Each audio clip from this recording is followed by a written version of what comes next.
എല്ലാവർക്കും നമസ്കാരം. അങ്ങനെ ഏകദേശം 3 വർഷമായി നീണ്ടു നിൽക്കുന്ന റഷ്യ യുക്രൈൻ യുദ്ധത്തിന് അന്ത്യമായിരിക്കുകയാണ്.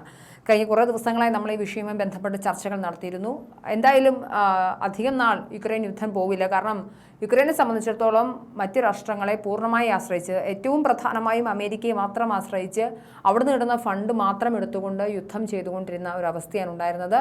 അപ്പം അതിന് US ഏറ്റവും ഒടുക്കം ട്രംപ് അധികാരത്തിൽ വരികയും ഫണ്ടിങ് ഉൾപ്പെടെയുള്ള കാര്യങ്ങൾ നിർത്തലാക്കുകയും ചെയ്ത ഒരു സാഹചര്യം ഉണ്ടാവുന്നു. സമാധാന ചർച്ചയ്ക്ക് വരുന്ന സെലൻസ്കി വീരനായകനെ പോലെ ട്രംപിനെ അടുത്ത് ദേഷ്യപ്പെട്ട് ഇറങ്ങിപ്പോകുന്നു. അപ്പോഴൊന്നും ട്രംപ് കുലുങ്ങുന്നില്ല. ഏറ്റവും ഒടുക്കം സെലൻസ്കി തൻ്റെ 12ാമത്തെ അടവായ മാപ്പുമായി തിരിച്ചെത്തിയിരിക്കുകയാണ്. അടുത്തയാഴ്ച സൗദി അറേബ്യയിൽ വീണ്ടും അമേരിക്കൻ യുക്രൈൻ ചർച്ചകൾ നടക്കുമെന്ന് വെളിപ്പെടുത്തിയിരിക്കുകയാണ് യുക്രൈൻ പ്രസിഡന്റായിട്ടുള്ള വ്ളാദിമിർ സെലൻസ്കി. അടുത്തയാഴ്ച തന്നെ ചർച്ച നടത്താനാണ് തീരുമാനമെന്നാണ് അദ്ദേഹം വ്യക്തമാക്കിയിരിക്കുന്നത്. അമേരിക്കൻ പ്രസിഡന്റ് ഡൊണാൾഡ് ട്രംപുമായി വളരെ ക്രിയാത്മകമായി കൺസ്ട്രക്റ്റീവായി തന്നെ പ്രശ്നം പരിഹരിക്കാനാണ് യുക്രൈൻ ആഗ്രഹിക്കുന്നതെന്നും സെലൻസ്കി പറയുന്നുണ്ട്. അടുത്ത തിങ്കളാഴ്ച താനും യുക്രൈനിൽ നിന്നുള്ള ഉന്നതതല സംഘവും ചർച്ചകൾക്കായി സൗദി അറേബ്യയിലേക്ക് പോകുമെന്നും അറിയിച്ചു കഴിഞ്ഞു. അമേരിക്കയുമായി ഏറ്റുമുട്ടലിൽ യുക്രൈൻ ഇല്ല എന്നൊക്കെ അദ്ദേഹം എന്തായാലും കീഴ്പ്പെടുകയാണ്, അല്ലെങ്കിൽ എന്തായാലും തോറ്റു കൊടുക്കുകയാണ്. അപ്പം തോക്കുന്നത് അത്ര ആളുകൾക്ക് മനസ്സിലാവണ്ട എന്ന് വിചാരിച്ചുകൊണ്ടായിരിക്കും അമേരിക്കയുമായി ഏറ്റുമുട്ടലിന് യുക്രൈൻ തയ്യാറാവുന്നില്ല എന്നൊക്കെ പറയുന്നുണ്ട്. കാരണം അമേരിക്ക ലോകത്തിൽ നമ്പർ 1 രാജ്യമാണ്. യുക്രൈൻ ആണെങ്കിൽ അമേരിക്കയുടെ പണം വാങ്ങിച്ച് യുദ്ധം ചെയ്യുന്ന ഒരു രാഷ്ട്രമാണ്. നമ്മളെപ്പോഴും പറയാറുണ്ട്, ബെഗേഴ്സിന് ചൂസ് ചെയ്യാനുള്ള റൈറ്റ് ഇല്ല, കിട്ടുന്നത് കൊണ്ട് പോവുക എന്നുള്ളതാണ് ഈ ഭിക്ഷക്കാരെ സംബന്ധിച്ചിട്ടുള്ള നമ്മളെപ്പോഴും ഒരു ഫ്രേസ് ഉപയോഗിക്കാറുണ്ട്. പക്ഷേ സെലൻസ്കി അമേരിക്കയുടെ അടുത്തൊരു ബെഗറായിട്ടാണ് നിന്നുകൊണ്ടിരുന്നത്. ചൂസ് ചെയ്യാനുള്ള റൈറ്റിലേക്ക് വന്ന സമയത്ത് അമേരിക്ക പറഞ്ഞു ഈ പണി നടക്കില്ല എന്ന് പറയുന്നു. എന്തായാലും യുക്രൈന് അതിനുള്ള ശേഷിയില്ല അമേരിക്കയുമായി പിടിച്ചു നിൽക്കാനുള്ള. കാരണം അവരെ മാത്രം ആശ്രയിച്ച് കഴിയുന്ന ഒരു രാഷ്ട്രമാണ്, അമേരിക്കയെ മാത്രം ആശ്രയിച്ച് കഴിയുന്ന ഒരു രാഷ്ട്രമാണ്. കഴിഞ്ഞ ആഴ്ച വൈറ്റ് ഹൗസിൽ വെച്ച് താനും ട്രംപുമായി ഉണ്ടായ വാക്കേറ്റത്തെ തുടർന്ന് താറുമാറായ സമാധാന നീക്കങ്ങൾ എത്രയും വേഗം പുനരാരംഭിക്കാനാണ് സെലൻസ്കിയുടെ തീരുമാനം. ഇതിന് മുന്നോടിയായി ഇന്നലെ അദ്ദേഹം എക്സ് പ്ലാറ്റ്ഫോമിൽ സെലൻസ്കി മാപ്പൊക്കെ പറഞ്ഞിരുന്നു. എന്തായാലും സൗദി കിരീടാവകാശിയുമായും സെലൻസ്കി കൂടിക്കാഴ്ച നടത്തും. ഇതിന് ശേഷമായിരിക്കും അമേരിക്കൻ പ്രതിനിധികളുമായി ചർച്ച നടത്തുക.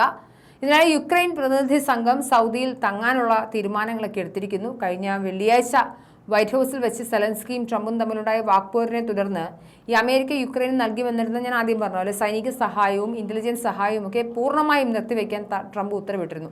കാരണം അമേരിക്കയുടെ ചെലവിൽ ഒരു യുദ്ധം ട്രംപ് ആഗ്രഹിക്കുന്നില്ല എന്നതാണ് സത്യം. നമുക്കത് ചരിത്രത്തിൽ നോക്കിയാൽ തന്നെ മനസ്സിലാകും. ട്രംപ് ഇരിക്കുന്ന ഒരു ഘട്ടത്തിലും ലോകത്തെവിടെയും യുദ്ധങ്ങൾ ഉണ്ടാവുന്നില്ല എന്നുള്ളതാണ്. അല്ലെങ്കിൽ അങ്ങനെ അൺവാണ്ടഡ് ആയിട്ടുള്ള യുദ്ധങ്ങൾ ഉണ്ടെങ്കിൽ തന്നെ അതിന് തൊട്ട് മുൻപിരുന്ന രാഷ്ട്ര നേതാക്കൾ ആരെങ്കിലും അങ്ങനെ ചെയ്തിരുന്നെങ്കിൽ, ഫോർ എക്സാമ്പിൾ ബൈഡൻ അങ്ങനെ ചെയ്തിരുന്നു. ട്രംപ് അധികാരത്തിൽ വരുന്നു, യുദ്ധം നടക്കില്ല, അതിന് അമേരിക്ക അനാവശ്യമായി ഫണ്ട് നൽകില്ല എന്ന് തീരുമാനത്തിലെത്തുന്നു. എന്തായാലും ഒന്ന് ട്രംപിൻ്റെ ഈ നിലപാട്, പിന്നെ ചെലവിനുള്ള പൈസ കിട്ടില്ല എന്നുള്ള 2 തീരുമാനങ്ങളും വലിയ തിരിച്ചടിയായി മാറുമെന്ന് മനസ്സിലാക്കിയ സന്ദർഭത്തിലാണ് സെലൻസ്കി ലേലുവലും ഒക്കെ പറഞ്ഞ് സമാധാന ചർച്ചകൾക്ക് തയ്യാറായിരിക്കുന്നത്. ഇതിനെക്കുറിച്ച് അമേരിക്കൻ പ്രസിഡന്റ് സുരക്ഷാ ഉപദേഷ്ടാവായ മൈക്ക് വോൾസ് പറഞ്ഞത് തങ്ങൾ ഇക്കാലത്തൊരു ചുവട് പിന്നോട്ട് പോയി എന്നാണ്. അമേരിക്കയുടെ ഈ നീക്കത്തെ തുടർന്ന് യൂറോപ്യൻ രാജ്യങ്ങൾ അടിയന്തരമായ യോഗം ചേർന്ന് ഭാവി കാര്യങ്ങൾ ചർച്ച ചെയ്തിരുന്നു. തങ്ങളുടെ പ്രതിരോധ ബജറ്റിന്റെ തോത് ഉയർത്താൻ ചില യൂറോപ്യൻ രാജ്യങ്ങൾ ഈ സാഹചര്യത്തിൽ തീരുമാനവും എടുക്കുകയും ചെയ്തു. എന്തായാലും 27 യൂറോപ്യൻ രാഷ്ട്രതലവന്മാർ ചർച്ചകളിൽ പങ്കെടുത്തു. യൂറോപ്യൻ യൂണിയൻ രാജ്യങ്ങൾ നിലവിലെ സാഹചര്യത്തിൽ $702 ബില്യൺ പ്രതിരോധ മേഖലയ്ക്കായി മാറ്റിവെക്കേണ്ടി വരുമെന്നാണ് കണക്കാക്കപ്പെടുന്നത്. ട്രംപുമായി സഹകരിക്കാൻ തയ്യാറാണെന്ന് ഈ ആഴ്ച തന്നെ സെലൻസ്കി വ്യക്തമാക്കിയിരുന്നു. വൈറ്റ് ഹൗസിലുണ്ടായ സംഭവവികാസങ്ങൾ ഖേദകരമായിരുന്നു എന്ന് അദ്ദേഹം സമ്മതിച്ചിരുന്നു. കാര്യങ്ങളൊക്കെ നേരെയാക്കാൻ ഇനിയും സമയമുണ്ടെന്നാണ് സെലൻസ്കി പറയുന്നത്. യുദ്ധം നീണ്ടുപോകാനല്ല, സമാധാനം കൈവരുത്താനാണ് യുക്രൈൻ ആഗ്രഹിക്കുന്നതെന്ന് അദ്ദേഹം ചൂണ്ടിക്കാട്ടി. ഏതായാലും ട്രംപിന്റെ ശക്തമായ നേതൃത്വത്തിൽ സമാധാനം കൈവരുത്തുന്നതിനായി നടത്തുന്ന എല്ലാ ശ്രമങ്ങളിലും യുക്രൈൻ സജീവമായി പങ്കെടുക്കുമെന്നും സെലൻസ്കി പറയുന്നുണ്ട്. ഇതിനകത്തൊരു പ്രധാനപ്പെട്ട പ്രശ്നം കിടക്കുന്നത്, റഷ്യ യുക്രൈൻ ഏകദേശം 20% ഭാഗങ്ങൾ ഇപ്പോൾ റഷ്യയുടെ കൈവശമാണുള്ളത്. ട്രംപ് പറയുന്നത് ആ പ്രദേശങ്ങളെല്ലാം റഷ്യയുടെ കയ്യിൽ തന്നെ ഇരിക്കട്ടെ എന്നുള്ള രീതിയിൽ തന്നെയാണ് പറഞ്ഞത്. എങ്ങനെ സെലൻസ്കി അക്സെപ്റ്റ് ചെയ്യുമോ ഇല്ലയോ എന്നുള്ള കാര്യങ്ങളിൽ സംശയം കിടക്കുന്നുണ്ട്. മാത്രമല്ല, റഷ്യ പിടികൂടിയ യുക്രൈൻകാരെ മോചിപ്പിക്കുക, ഒപ്പം റഷ്യയുടെ ഭാഗത്തു നിന്ന് വ്യോമാക്രമണം നടത്തുന്നത് നിർത്തിവെക്കുക തുടങ്ങിയ ആവശ്യങ്ങളൊക്കെ സെലൻസ്കി മുന്നോട്ട് വയ്ക്കുന്നുണ്ട്. അപ്പം ഇതൊക്കെ എത്ര കണ്ട് പോസിബിൾ ആണ് എന്നുള്ളത് ചർച്ചകൾക്കൊടുവിൽ മാത്രമാണ് തീരുമാനമാവുക. നേരത്തെ അമേരിക്ക നൽകിയ എല്ലാ സഹായങ്ങൾക്കും യുക്രൈൻ നന്ദിയുണ്ടെന്നൊക്കെ അദ്ദേഹം കൂട്ടിച്ചേർത്തിട്ടുണ്ട്. കാര്യം ഇനി നന്ദി പറയാൻ അമേരിക്ക ഇനി യുക്രൈനെ സഹായിക്കില്ല. മാത്രമല്ല, ട്രംപിന് ഇവിടെ കൃത്യമായ താല്പര്യങ്ങളുണ്ട്. നമുക്കറിയാം, യുക്രൈൻ എന്ന് പറയുന്ന ഭൂമി അത്ര വിശാലമായ ഒന്നാണ്. ധാരാളം ധാതുലവണങ്ങളുള്ള ഒരു ഭൂമിയാണ്. ഒരുപാട് ഇൻവെസ്റ്റ്മെൻറ്റുകൾ നടത്താൻ പ്രകൃതി വിഭവങ്ങളാൽ സമ്പന്നമാണ്.